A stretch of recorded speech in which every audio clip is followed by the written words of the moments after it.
Hello, everybody. I just thought I'd clear up a little confusion about this. I've been teaching for 13 years now, and this has always been a really tricky subject for writers. So I thought I'd just kind of lay it out, and by comparing the three different types of adjectives, that might help you to quickly see the difference between them all.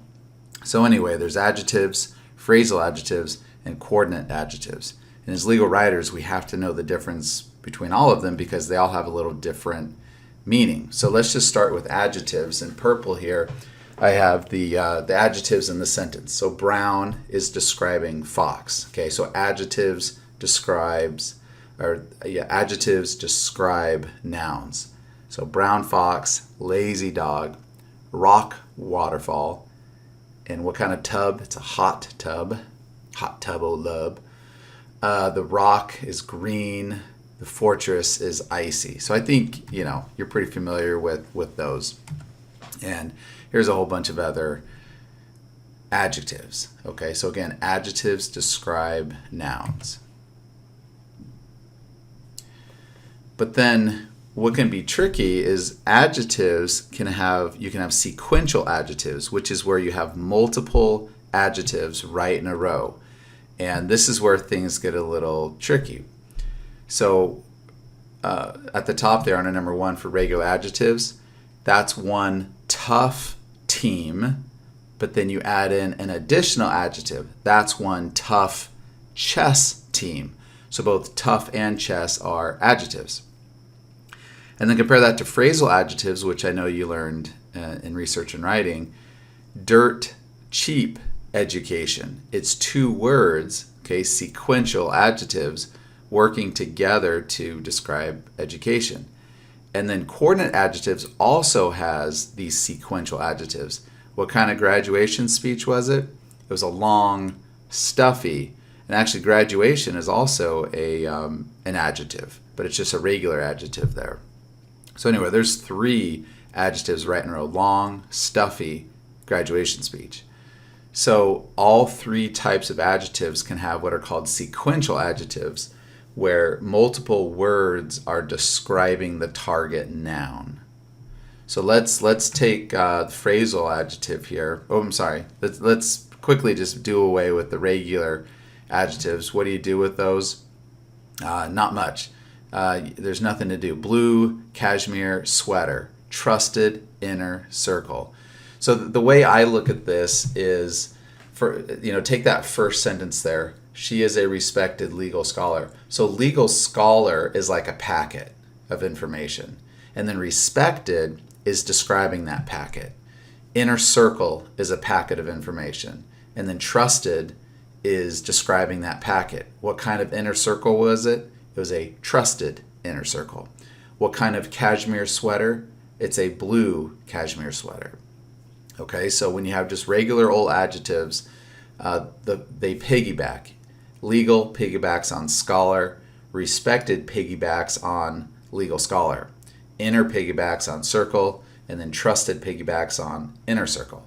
Cashmere piggybacks on sweater. And then blue piggybacks on cashmere sweater. Okay, so I think you know that. You've been writing these your whole life. Okay, now phrasal adjectives, that's where you have consecutive adjectives that are working together. They're working in concert, okay? Like if we take the rule that we just applied for regular adjectives just a minute ago and we apply it here, it gets a little nuts. Like, is it a gallon urinal? Is it a producing event? Is it a vehicle crash? No, it's not just a gallon urinal. That doesn't make any sense. It's a 1 gallon urinal. So we can't apply the same rule we did for regular adjectives because it's not a gallon urinal. It only makes sense if it's a 1 gallon urinal. So here, each individual word isn't separately describing the target noun urinal. So we need to hyphenate these to show that they're actually working together. The packet of information here is not gallon urinal. It's not producing event. It's not vehicle crash, but instead the packet of information is all self-contained in the adjective. It's 1 gallon, injury producing, motor vehicle. those are singular adjectives now. I say they're singular because it's like one packet of information, but it's really two words make up that singular adjective. Okay, so this is Rule 1.60a in the Red Book. Okay, and then coordinate adjectives. I know you already did the comma rules a few weeks ago, but I wanted to wait until we talked about coordinate adjectives because it so relates to the hyphenated phrasal adjectives. Okay, so originally when you write coordinate adjectives, you put the word "and" between them. It's a bright and sunny day. It's a dark and stormy night. It's a hot and windy conditions.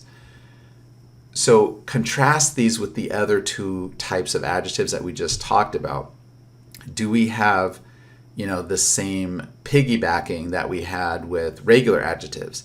Is bright describing sunny day? No, it's not. Is dark describing stormy nights? No. Is conditions being described by, is windy conditions being described by hot? No. Instead, bright separately goes to just day. Dark goes to just nights. Hot goes to just conditions. It's not hot, windy conditions. It's not dark, stormy nights. It's not bright, sunny day, but it's bright day, dark nights, hot conditions. So that's the difference between this and the regular adjectives. And then as for the hyphenated phrasal adjectives, these coordinate adjectives are very different because bright and sunny aren't working together in concert. Dark and stormy aren't working together. Hot and windy aren't working together. They're working separately. These are independent things. So, because they're independent, we do this thing in English where we could actually drop the and put just a comma there because it emphasizes the words differently.